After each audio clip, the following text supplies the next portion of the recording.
at the Grand Ole Opry House. And we even enlisted the Fox News drone to take that outdoor pic. Gotta love that.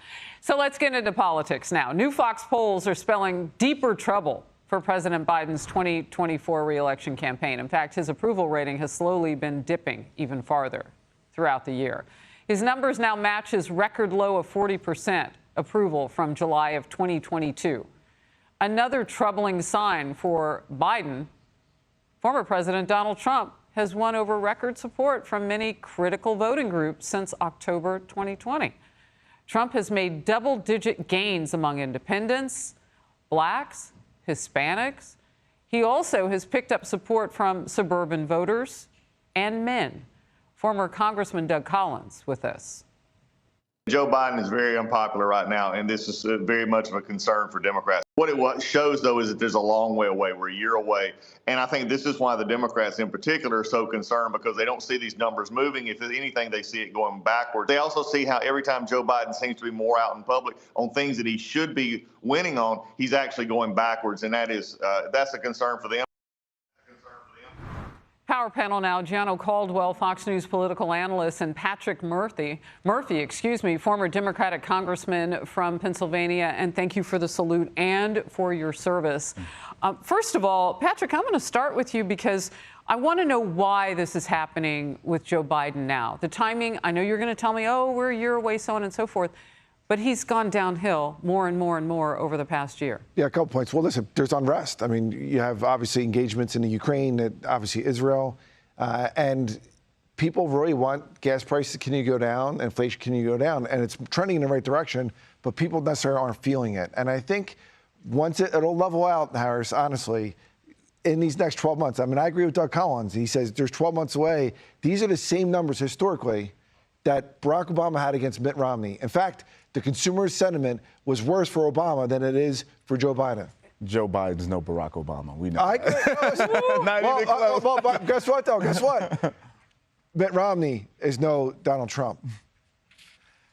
Well, first and foremost, Harris, thank you for having me. And I would be remiss if I didn't thank our audience here who have been very supportive of me and my family, the tragic murder of my brother on June 24th of last year. So thank y'all for coming. Amen. And thank you for having us here. I got to tell you, these numbers are absolutely troubling for every Democrat. Every Democrat that I know that are in high positions have been quietly whispering, telling us that there's trouble ahead. And that's why you see people like Gavin Newsom looking to meet with the Chinese president, looking to meet with any number of folks to try to make himself presentable for the number two in case Joe Biden cannot run this race. And it continues to look like he can't. Back in May, we had Fox News polling traits of Joe Biden, right? So the question was, yes, what percentage?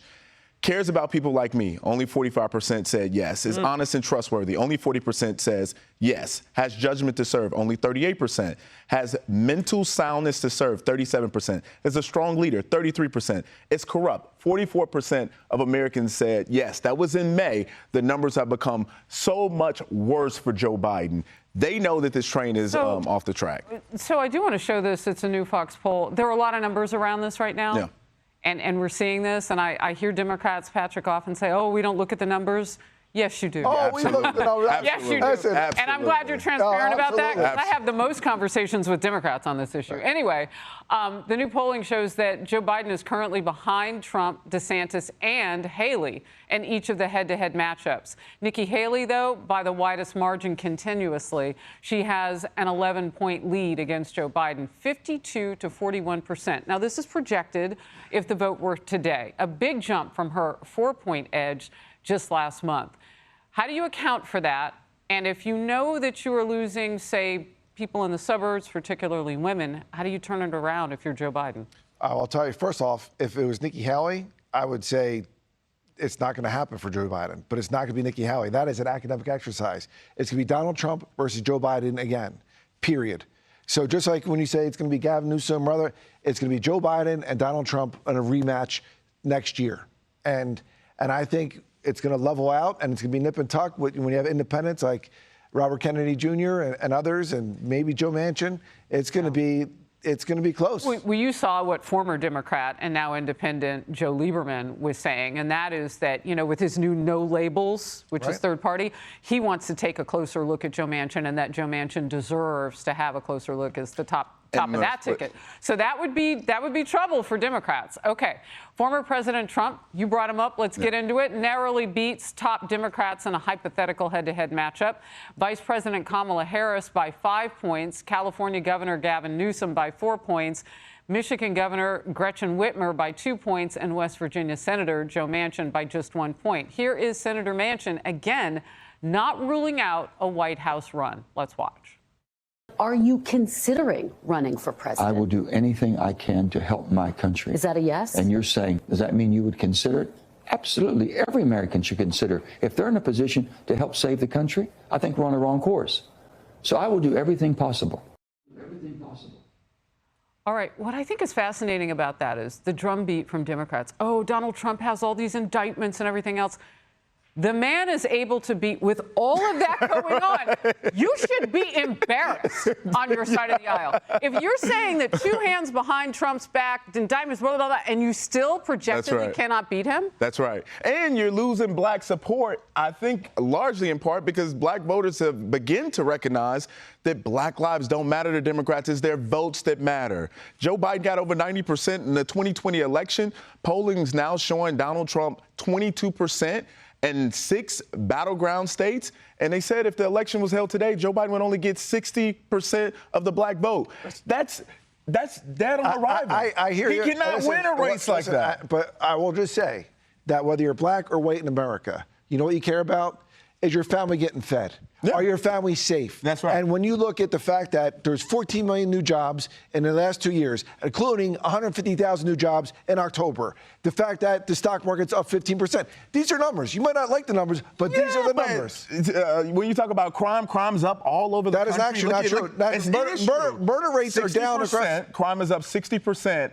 Over 2019 totals in the city of Chicago itself. The migrant crisis all over the country. Black voters are fed up, and you can talk about people putting food on the table. I think that's a great point. Gas is up. Gas is actually down over $1. Food is up. A year ago. No, I mean, listen.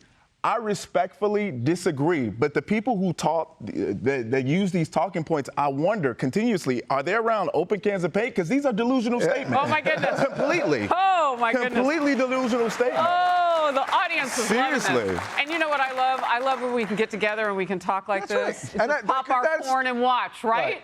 That's right. All right. We got to move forward. Thank you for having such a spirited... Thank you for having me. And can I just say something? And I just, because I appreciate him coming out. Thank you so much. With his brother and everything else, and I appreciate your advocacy as Americans that we come forward. That's what America's all about. We might agree, we might disagree, but we're all Americans, red, white, and blue. That's right. That's the important part. You serve this country, you know the importance of that. Hey everyone, I'm Emily Campagno. Catch me and my co-hosts Harris Faulkner and Kaylee McEnany on Outnumbered every weekday at 12 p.m. Eastern, or set your DVR. Also, don't forget to subscribe to the Fox News YouTube page for daily highlights.